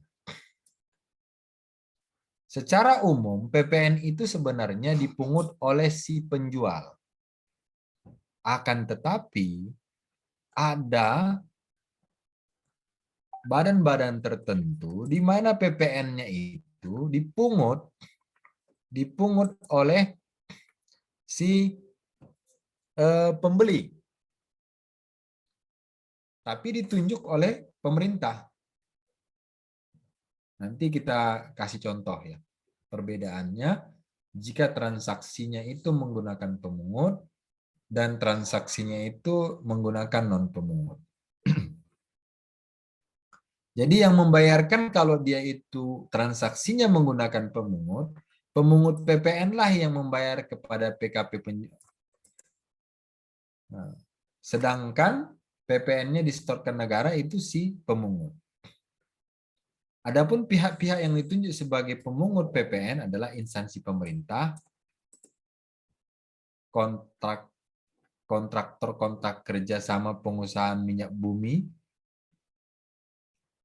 pengusahaan tambang dan panas bumi, kemudian badan usaha milik negara, badan usaha tertentu, pemberian izin usaha pertambangan khusus operasi produksi, kemudian pemanfaatan BKP tidak berwujud atau JKP dari luar daerah pabean, dan pihak lain sebagai pemungut pajak atau cara pemungut.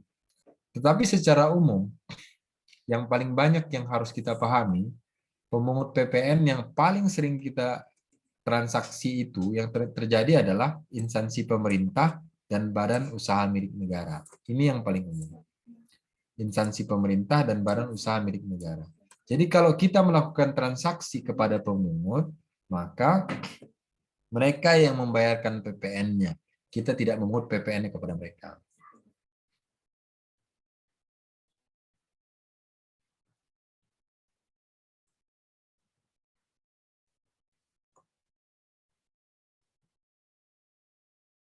Mohon maaf Pak, itu Ya. yang 11/111 itu Pak udah pakai ini ya Pak? Hitungan yang baru ya Pak, yang PPN 11% ya Pak ya? Iya. Oh iya. Itu kalau harga barang sudah termasuk PPN kan? Iya Pak. Itu biasanya seperti ini. Dalam hal penyerahan barang kena pajak atau jasa kena pajak, hanya terutang PPN, jumlah PPN yang dipungut adalah sebesar 11/111, bagian dari jumlah pembayaran. Karena jumlah pembayaran itu biasanya sebesar 11% kan. Jadi 111% harga barang itu. Ya Pak, mohon maaf Pak, habisnya tadi di awal sesi yang pagi tadi Pak, itu termaktubnya Pak 10% terus Pak, makanya agak sedikit bingung nih Pak. Oh, Yang sorry kelas ya. siangnya ini Pak, Ya, sorry. 111. Ya Pak ya, sorry ya. Kan biasanya kan 10/110 ya Pak ya. Iya Pak. Nah ya, biasanya 10/110, ini 11/111. Nanti di tahun 2025 itu jadi 12/112 begitu ya. Karena tarifnya udah berubah menjadi 12%.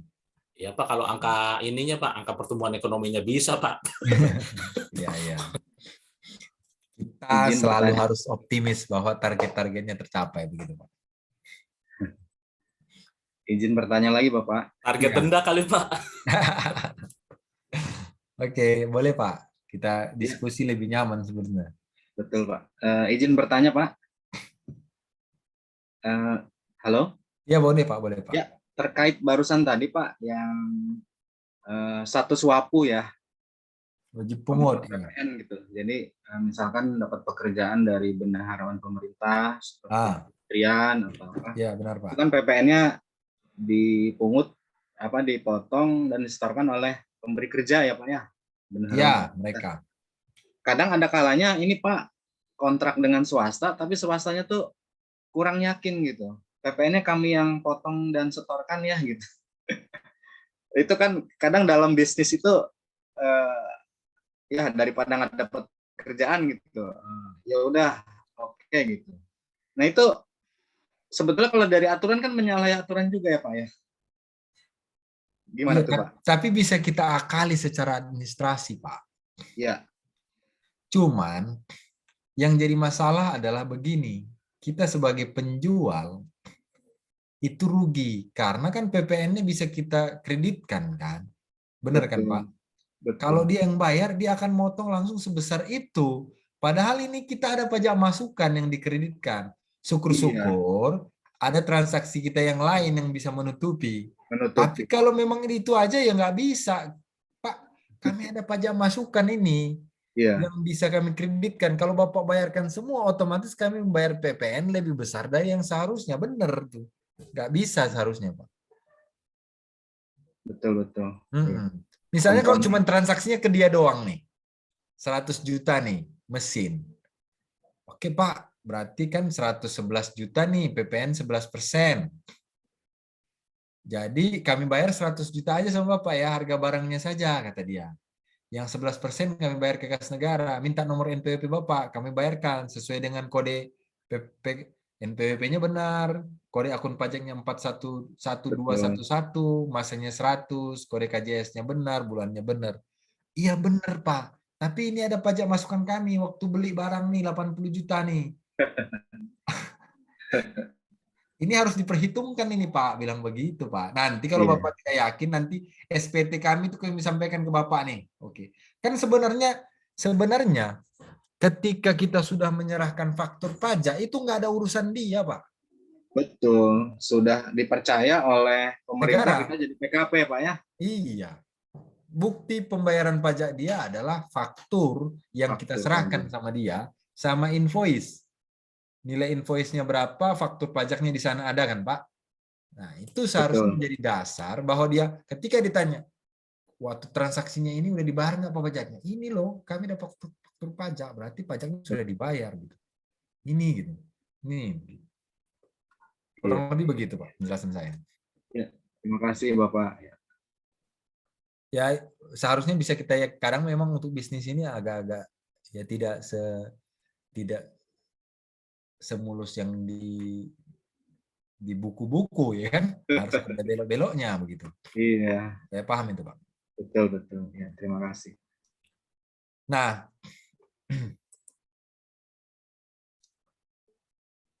ini contoh nih. Misalnya dalam hal jumlah pembayaran paling banyak 2 juta, tidak termasuk PPN dan PPNBM, bukan merupakan penyerahan yang dipecah-pecah, maka transaksi transaksinya ini tidak perlu dipungut oleh si pemungut, khususnya instansi pemerintah. Jadi tidak semua transaksi itu dipungut oleh pemungut. Kalau transaksinya itu tidak lebih dari 2 juta, atau tidak lebih dari 2 juta, maka tetap menggunakan faktur pajak 01. Tapi kalau dia itu, faktur pajak 01 itu artinya transaksi dengan nomor seri faktur. Kan seri faktur itu nanti ada 01, 02, 03, 04, 05, 06, 07, 08. Nanti pada saat kita belajar e-faktur di hari Selasa, akan kita kasih itu nanti ya Pak. 01 itu berarti kita mungut, 02 berarti dipungut oleh instansi pemerintah, 03 berarti dipungut oleh bendaharawan dan seterusnya. 04 misalnya DPP nilai lain. Kalau penyerahannya itu tidak lebih dari 2 juta rupiah, maka kalau transaksinya ke bendahara pemerintah, jumlah pembayaran misalnya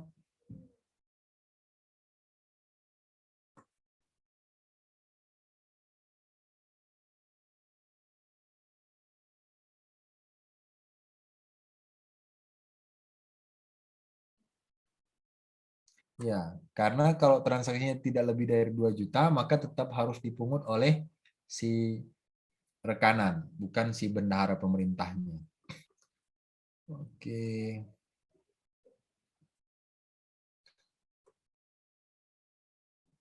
Ada pertanyaan sedikit mengenai PPNBM? Sama ini pemungut PPN? Kalau tidak ada, kita lanjut. Nanti teman-teman juga bisa baca materinya ini. Secara umum, kurang lebih begitu. Kemudian ada fasilitas PPN. Jadi,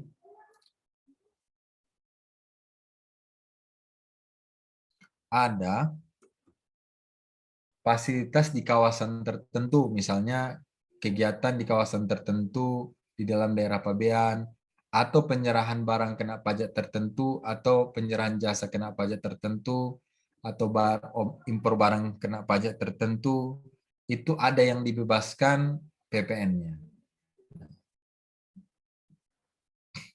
Alasannya banyak. Yang misalnya nih, ketentuan fasilitas terutang tidak dipungut atau dibebaskan dari pengenaan pajak baik untuk sementara waktu maupun selamanya sebagian masuk di pasal 1 fasilitas ini ada ini menjamin proyek pemerintah, mendorong peningkatan kesehatan masyarakat dan sebagainya. Jadi ada transaksi-transaksi tertentu yang PPN-nya dibebaskan. Misalnya pembangunan rumah ibadah itu kan dibebaskan. PPN-nya dibebaskan. Kalau PPN-nya dibebaskan, pajak masukannya juga tidak bisa dapat dikreditkan. Ada misalnya penjualan kepada kawasan berikat, itu tidak dipungut, 07. Kemudian ada penjualan kepada kawasan bebas, itu 07 ke FTZ. Ada misalnya impor barang tertentu, impor modal. Impor modal itu barang modal, itu tidak dibebaskan. Jadi misalnya kita bangun pabrik, kemudian ketika bangun pabrik ini, kita kan butuh mesin nih, butuh mesin. Kita beli dari Cina, kita bisa mengajukan pembebasan atas PPN impornya. Kita tidak perlu bayar. Kenapa dikasih pembebasan oleh pemerintah? Asumsinya ketika sini pabrik itu membangun pabrik, maka produksinya semakin besar, maka di kemudian hari PPh-nya yang akan dibayarkan juga akan semakin besar. PPN yang akan dibayarkan juga semakin besar. Selain itu dia juga menyerap lapangan pekerjaan dan sebagainya. Itulah salah satu ada yang dibebaskan, ada yang tidak dipungut dan sebagainya. Jadi fasilitas itu ada dua, fasilitas di PPN tidak dipungut dan ada fasilitas PPN dibebaskan. Bedanya apa? Perbedaan keduanya adalah dari sisi pajak masukannya. Kalau pajak masukan yang dibayarkan untuk perolehan barang kena pajak atau jasa kena pajak yang atas penyerahannya tidak dipungut, dapat dikreditkan. Akan tetapi, sedangkan pajak masukan yang dibayarkan untuk perolehan barang kena pajak atau perolehan jasa kena pajak atas penyerahannya dibebaskan dari pengenaan PPN, itu pajak masukannya tidak dapat dikreditkan.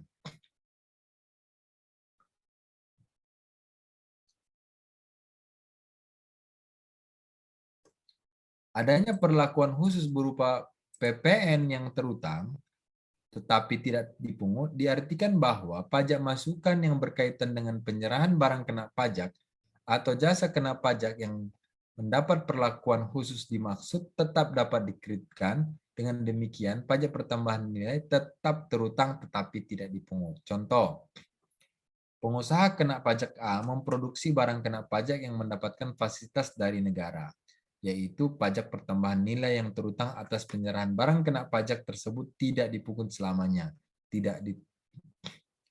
Untuk memproduksi barang kena pajak tersebut, pengusaha kena pajak menggunakan barang kena pajak lain atau jasa kena pajak sebagai bahan baku, bahan pembantu, barang modal, atau sebagai komponen biaya lainnya.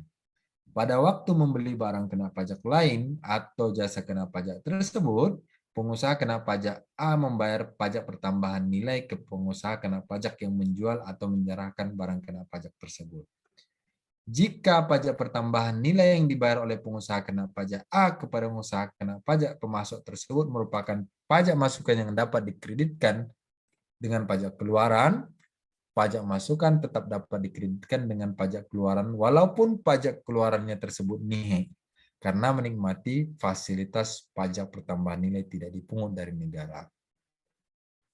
Nah, kalau dibebaskan, pajak masukannya tidak dapat dikreditkan. Begitu dia. Perbedaan dibebaskan dan dikreditkan. Nah, kemudian waktu kita juga tinggal sedikit lagi, ada restitusi PPN. Restitusi PPN itu adalah karena kelebihan pembayaran pajak. Kelebihan pembayaran pajak dapat terjadi karena dua hal. Yang pertama, dalam suatu masa pajak, jumlah pajak masukan lebih besar daripada pajak keluaran. Atau adanya pembayaran pajak yang seharusnya tidak terutang atau kesalahan pemungutan pajak.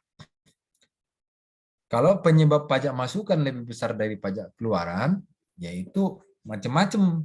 Ada kegiatan usaha PKP, eksportir back. Kegiatan usaha adalah ekspor. Kalau ekspor kan PPN untuk pajak keluarannya nol, sedangkan pajak masukannya dapat dikreditkan, otomatis dia akan pasti lebih bayar.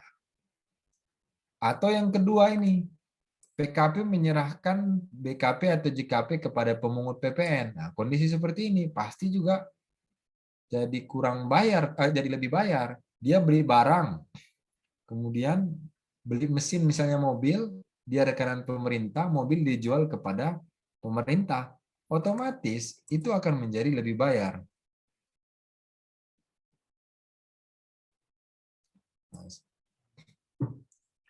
Kemudian PKP banyak melakukan penyerahan BKP atau JKP dengan fasilitas tidak dipungut. Karena seperti yang kita jelaskan di atas, kalau tidak dipungut, PPN masukannya dapat dikreditkan. Kalau dibebaskan, PPN masukannya tidak dapat dikreditkan. Atau seperti yang saya sampaikan tadi, untuk usaha-usaha tertentu yang belum melakukan penyerahan barang kena pajak atau jasa kena pajak, maka kan belum ada pajak keluarannya. Namun pajak masukannya terkait produksi dapat dikreditkan, akibatnya akan terjadi lebih bayar. Misalnya dia bangun pabrik, dia sudah jadi PKP. Kan untuk bangun pabrik 1 bulan 2 bulan belum selesai, padahal untuk beli mesin, bangun pabrik, dia itu menggunakan jasa konstruksi, perusahaan jasa konstruksi mengeluarkan faktur pajak kepada kita. maka PPN-nya itu dapat dikreditkan semuanya. Faktur pajak keluarannya sudah ada, belum ada, bisa dikreditkan, bisa.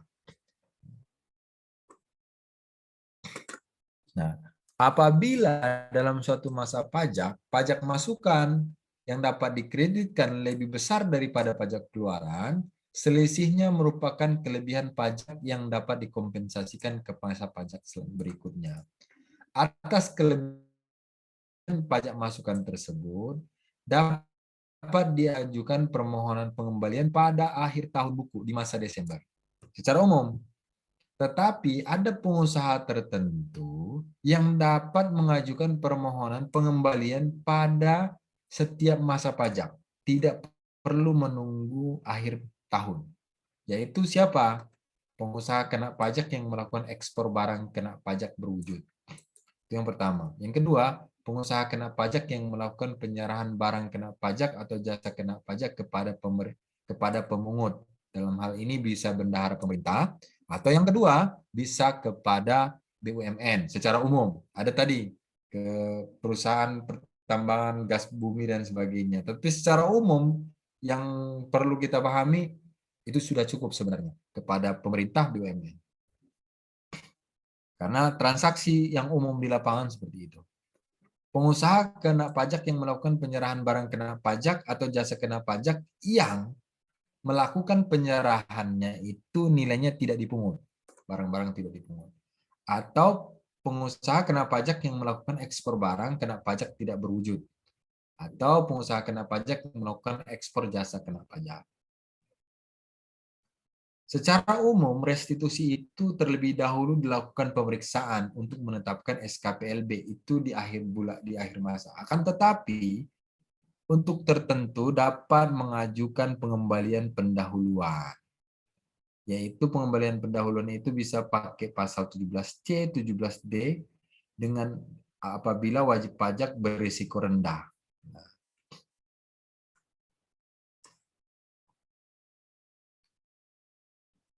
Dan kalau dia mengajukan pengembalian pendahuluan, tidak perlu mengajukan pemeriksaan, permohonan pemeriksaan, dia itu hanya diterbitkan surat keputusan pengembalian pendahuluan kelebihan pajak atau SKPPKP, dan SKPPKP itu harus terbit 1 bulan sejak permohonan SPT kita sampaikan, dan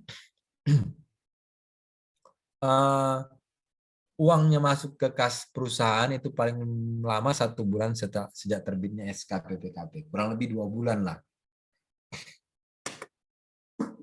Nah, ada restitusi turis asing.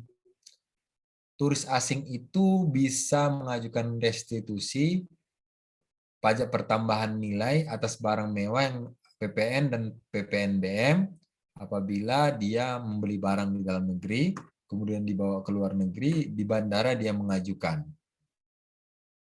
Paling sedikit PPNBM yang paling sedikit itu 500.000 dapat disesuaikan dengan peraturan pemerintah. Kurang lebih begitu. Oke. Kurang lebih materi kita cukup di sini. Nanti untuk SPT ini akan kita bahas nantinya di hari Selasa sekaligus praktek e-faktur, teman-teman. Mungkin ada pertanyaan sampai di sini? Sekaligus pembuatan faktur pajak dan sebagainya kita bahas di hari Selasa.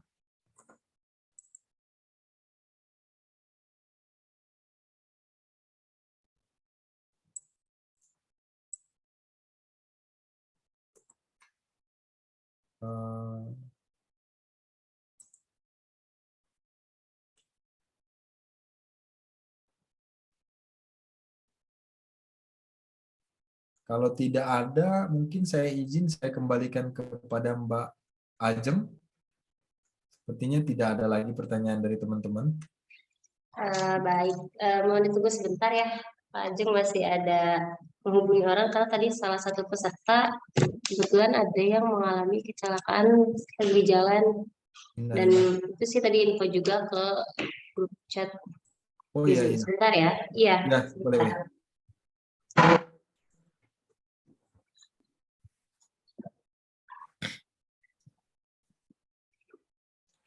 Mantap.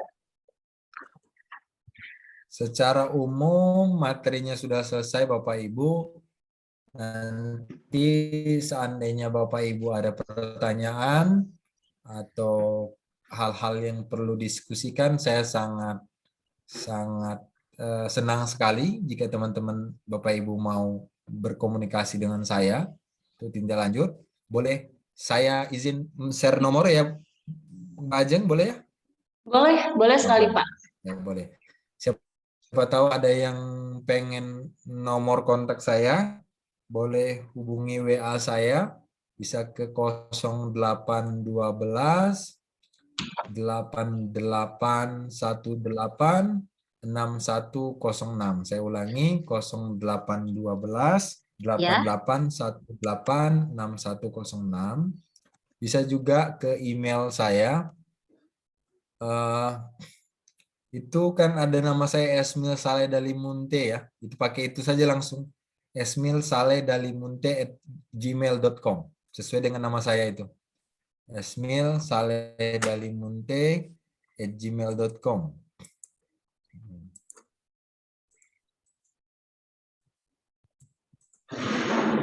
Langsung pakai itu juga bisa.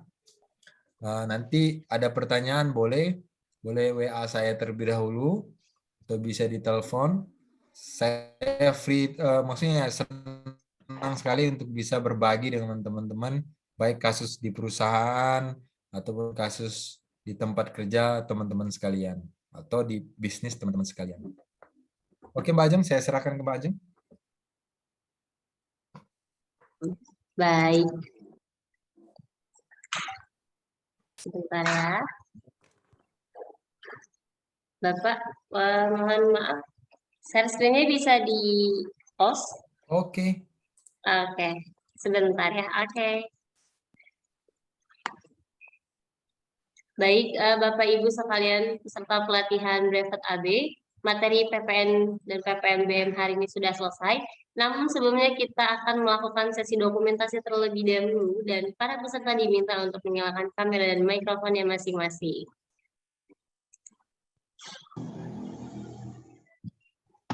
Oke, baik.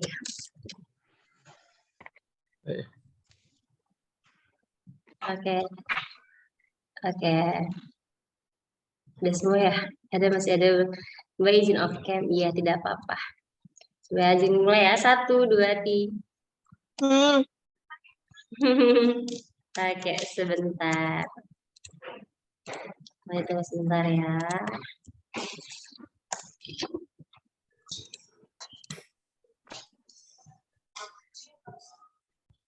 Selanjutnya kita akan bersama-sama mengucapkan terima kasih kepada Bapak Esmil. Terima kasih banyak Pak. Terima kasih. Terima kasih. Banyak. Senang sekali bisa berbagi dengan teman-teman. Terima kasih teman-teman. Terima kasih teman-teman. Terima kasih. Terima kasih Bu Ajeng. Dan kepada Bapak Esmil sudah bisa meninggalkan ruang Zoom meeting. Oke, terima kasih Mbak Ajeng. Ya, saya tutup. Assalamualaikum warahmatullahi wabarakatuh. Waalaikumsalam warahmatullahi wabarakatuh. Waalaikumsalam. Selanjutnya akan ada beberapa informasi yang akan kami sampaikan. Di antaranya, kami akan mengirimkan rekaman materi pelatihan hari ini ke email Bapak Ibu. Dan seperti biasa, paling terlambat itu besok sore. Dan untuk selanjutnya, materi kita SPT masa PPN dan PPNBM hari Selasa tanggal 6 Desember 2022 yang akan diampu oleh Bapak Esmil Saleh Dalimunte, SE, yang akan dimulai pukul 18.30 sampai dengan 20.30 waktu Indonesia Barat. Untuk link Zoom meeting akan kami kirimkan 15 menit sebelum pelatihan dimulai. Demikian informasi yang dapat kami sampaikan dan para peserta sudah dapat meninggalkan ruang Zoom meeting. Terima kasih banyak. Terima kasih. Bu Ajeng. Terima kasih. Terima kasih. Thank you.